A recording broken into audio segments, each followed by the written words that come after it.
Well, Sue, thank you for joining us for this interview. I'm so grateful that you agreed to share your story with us. Why don't you introduce yourself to the folks that are watching? I'm Sue Simmons, and I go to the Chatham Church. My walk with God has taken a lot of turns in life. I actually grew up in a little Baptist church. My mother was a devout Christian, and we were always in church. And I came to know the Lord when I was 9 years old. But by my teens, I had kind of strayed from God. When I was in my late to mid-30s, our son got sick, and he was only 8 years old, and I had already lost one child, an infant daughter. I'm talking to God on the deck, and I just feel like he's not listening, that he doesn't care, and he's not going to heal my son. And I can't lose another son. And I remember that night thinking, this God really does not care. This God really does not love. And I am on my own. I tend to be a person who likes to be in control anyway. So I'm like, okay, I got this then. I'll take care of it. So I went into the corporate world and started running as a manager of pharmaceutical research. I worked really hard. I worked every hour I was awake. I made 4 promotions in just a matter of years. I know one of the sad points in my life is missing my daughter's last violin concert at the high school because I was away working. It really took over my life. And I heard something recently on a TV show, and it says, God gives us lots of choices, but if we make one, he will honor it. And he really honored it when I said, move out of my way. Well, I was up one night really late. Everyone else had gone to bed. But something happened. It was so, I can't even explain just how the burden lifted off me, how I just began to not feel alone anymore. And suddenly the work didn't even seem important, and I just crawled down into the floor, and I just remember just crying out and saying, God save me. Yeah.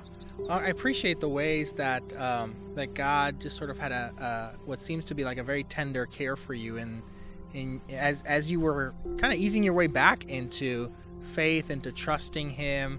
But there was still like work to do with your identity. You'd sort of built up this identity as this caring mother who had also become this like professional juggernaut, if you would allow me that, and was sort of on top of the world in her professional field. So what did God do? Oh, I think there's a lot of truth in what you just said. I think I didn't change any of my identities. I just laid Christian on top of it. Okay. And so there was a lot of work to do. I had such an encounter with him that night that I wanted to know more. And I invested in a prayer life. I was reading my Bible, and I recognized that I was still trusting me.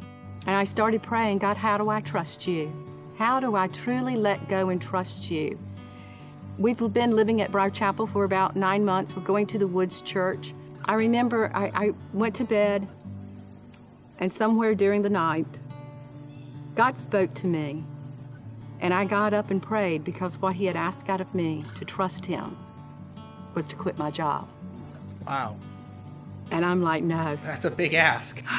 No, I cannot. I cannot. My job was my identity. My job was my value. My job was my financial security. Eric got up that morning to go to work, and I didn't say anything, but when he left to go to work, there was a newness in my heart, a freeness. And I wrote my resignation, and I quit my job. I've done this. I have really stepped out on faith. I know I heard him, and I have stepped out on faith, and this is going to be okay. Now, Sue, not everyone is going to have the type of dramatic encounter that you had. And God's not going to ask everyone to leave their job. But everyone has to face this moment of deciding what we're going to found our identity on, whether on God or something else. So what's different in the Sue now than the Sue that was then? My identity now is knowing that I'm a child of God's, knowing that he always watches over me. And it brings just a very deep sense of peace and joy. And I would just never trade everything I had before financially or status-wise for these gifts that God has given me, because I really believe that no matter what I face now in life, I know who I am, and I know who is standing beside me, and I know who will see me through.